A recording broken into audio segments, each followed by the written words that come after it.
Hello everyone, my name is Rochelle Innocent and I'm the founder and CEO of Project Purpose. Welcome to our channel.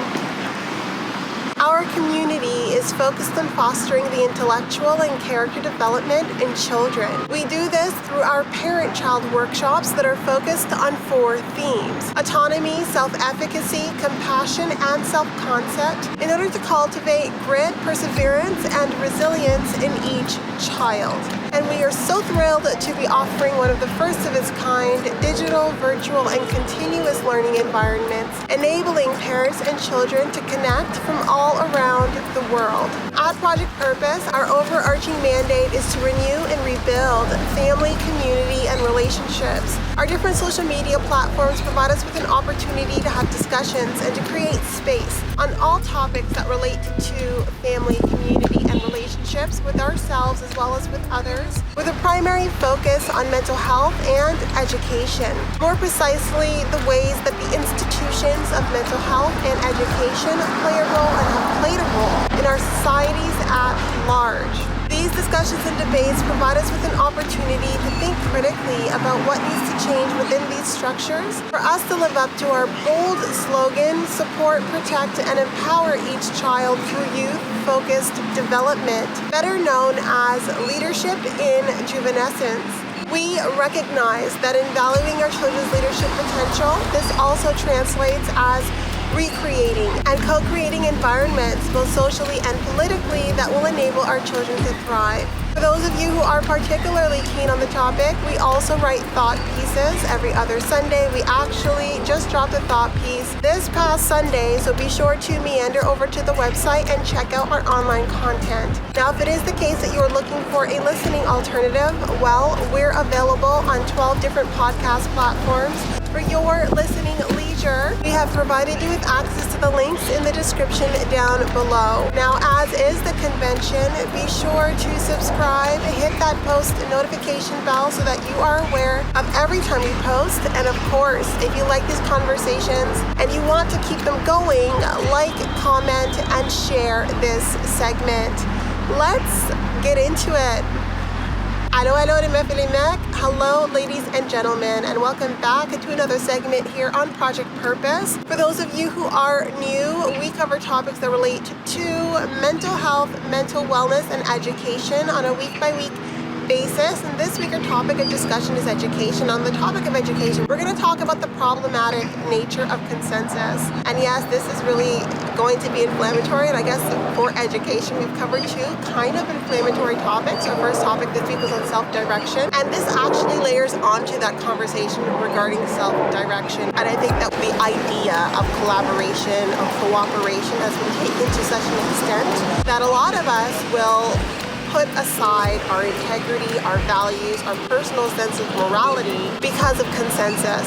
And I think that this is the one area, like when we think about group work, when we think about working with other people, collaborating with other people, we need to really be very mindful of the line drawn in the sand between cooperation and coercion. And I think that a lot of the times we are coerced into doing things that we would not do, that we are fundamentally or vehemently against, that are completely against our moral grain because of this idea of consensus. And so for those of you who are a little bit unclear as to what consensus entails, consensus is when majority rules. It's when if there is disagreement, if there are people who are taking multiple positions, then the people who are clustered together, who form a majority, their consensus overrides what everyone else believes. And I think that when we're dealing with neutral topics, with topics that aren't of the nature that involve ethics, that don't involve morality or immorality, that don't involve the harm of general people, of men, women, children, of animals, or harm by way of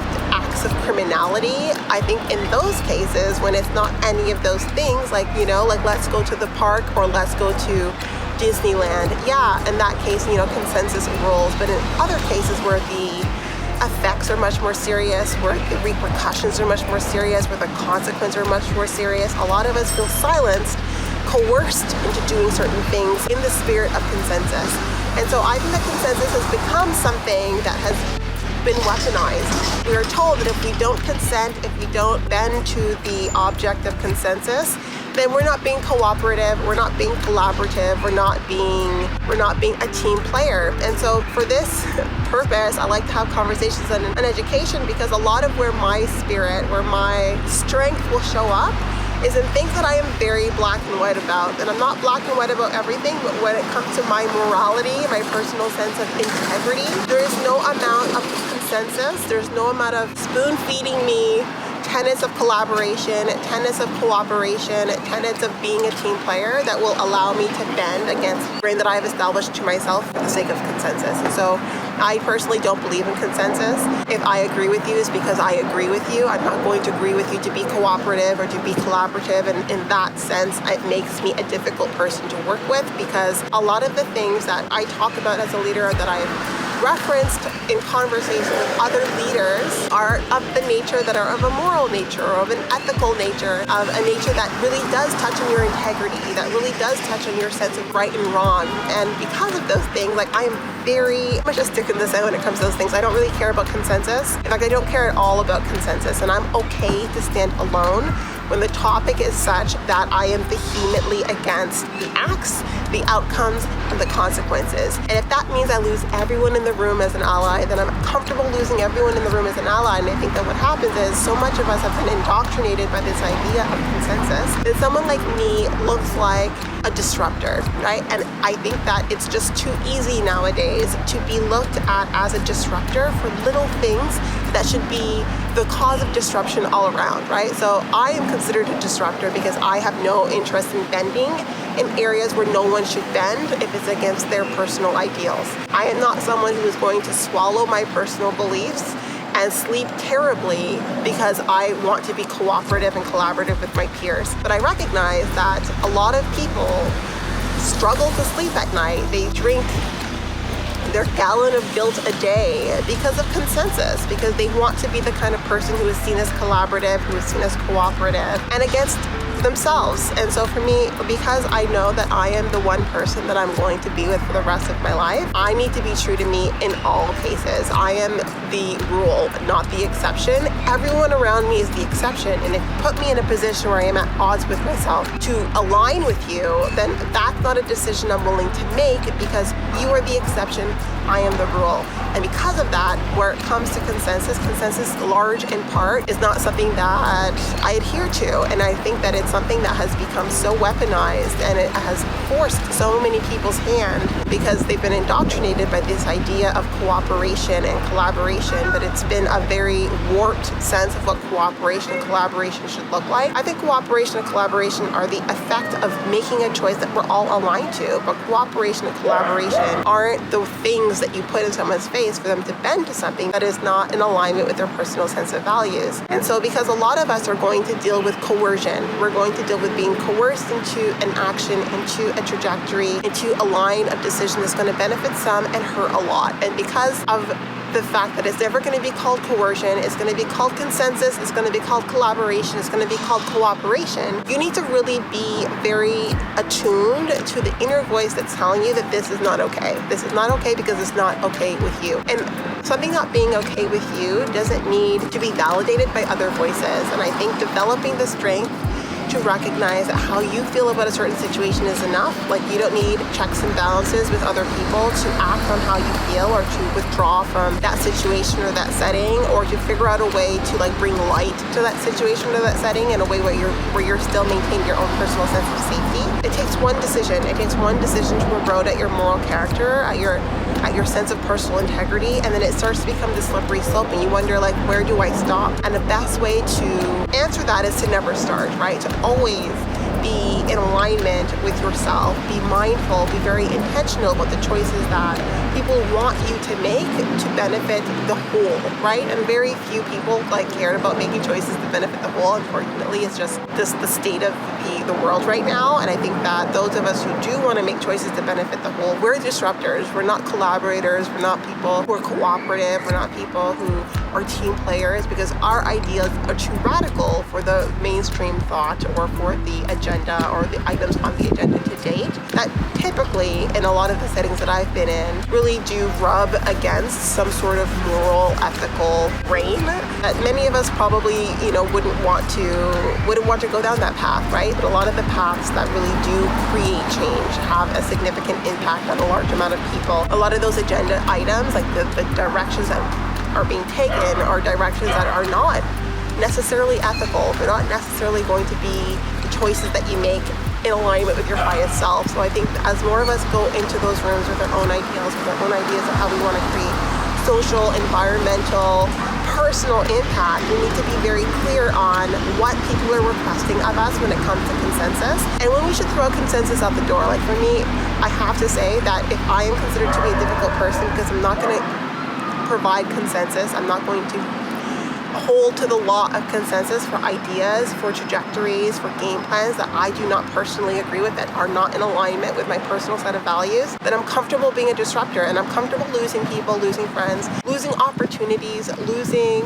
a certain degree of comfort because of that. And because of that, it makes me a scary, dangerous person, because that means I can't be manipulated or controlled, because there's nothing really in this world that I care so much about that I'm going to sacrifice my personal sense of alignment, integrity, and values to get. And I think that consensus has become this thing that requires that of you. And if you're being put in a position where the choices that you're making are going to create this inner divide, then I tell you, be comfortable losing what is on the table to stay aligned and connected with yourself. And I think that there's just so much wrong with all of the things that we put into the expectation of being collaborative, of being cooperative, of being a team player. And I'm all about true collaboration and cooperation and true being a team player. And that's when we're all in alignment with the vision, with the values that support the vision. We all feel like our integrity is not just being upheld, but it's being strengthened, right? But if all of those things are breaking apart for the sake of an agenda item, then we have to ask ourselves, like, what are we doing really with our lives when we're making the kinds of choices that are hurting not just ourselves and our personal sense of morality, that are impacting our ability to sleep, our ability to enjoy our life, but are going to impact so many people who trust you blindly, who trust that if you're in a position of power, if you're in a position of privilege and status, if you're in a position to make a decision that's going to impact them, you're going to make the right choices. But yet so many of us are not making those choices. So as leaders, I think we need to be okay to be disrupting. We need to be okay to not consent, to not provide consensus in areas where it's the polite, diplomatic, or expected thing to do. I think it's okay for us to completely ignore the expectations of those around us if their expectations is for us to lie, or for us to denounce ourselves in order to make a choice to move forward. And so I wanted to come on here and talk about consensus, talk about how consensus has become work, how consensus has become really its own form of coercion. And when you feel pressure to do something, and you feel the pressure because you know internally you don't want to do it, then I say it's time to be a disruptor in that position and do what you feel is in alignment with you, that's in alignment with your truth, and see the ripples that are created from that stance. And I think more of us need to take the stance that involves standing alone, when consensus is requiring us to stand up for something that is completely against who we are and what it is that we want to bring into this world around us. So I guess this is a little bit ranty. It's something that I'm really passionate about, because I see this as I've worked in so many different industries where I've seen like people put the card of consensus up, and so many people were so comfortable with going with the majority rules because it still was a decision that was not the best decision, right? And not necessarily for moral, ideological, philosophical reasons. Like it just wasn't the best decision even for that like specific context.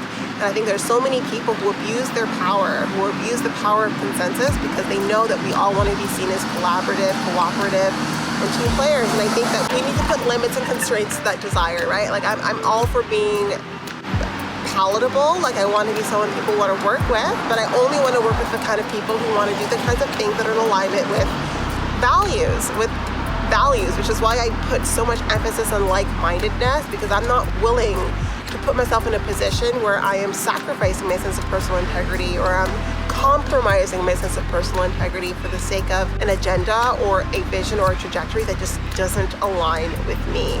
So if that means that I create ripples, so be it. If that means that I create enemies, so be it. If that means that I am at odds with the world, I am okay with that. So would prefer not to be in that kind of situation, but I'm okay with that. I'm happy to stand alone if I'm standing in my truth. And I think that that's just a message that we don't hear enough of, and that's the message that I want to set across here on my channel.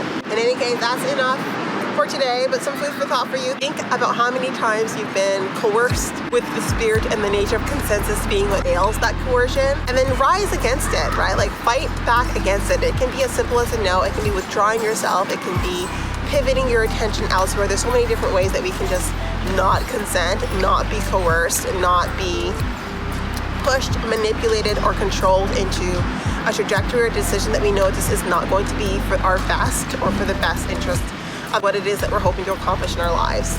In any case, that was it, but definitely not all. Now, before letting you go, I would be remiss if I didn't let you know that we will be going live at least twice a month, every month, for the foreseeable future on our Facebook page. So definitely be sure to tune in. Now, these events are paid events, so if you do see yourself participating in our community on an ongoing basis, then I do suggest that you take a look at one of our package plans. Yes, so we do offer package plans over and above our live events, as well as access to webinars and workshops largely focused on self-mastery over and above these events. So make sure to check it out. Be part of our game changer community, being part of the change that you want to see, allowing us a small role to play in your journey. We are on the road to 1K, so we do invite you to follow us across all of our social media platforms, and we look forward to chatting with all of you very soon. We'll talk to you later.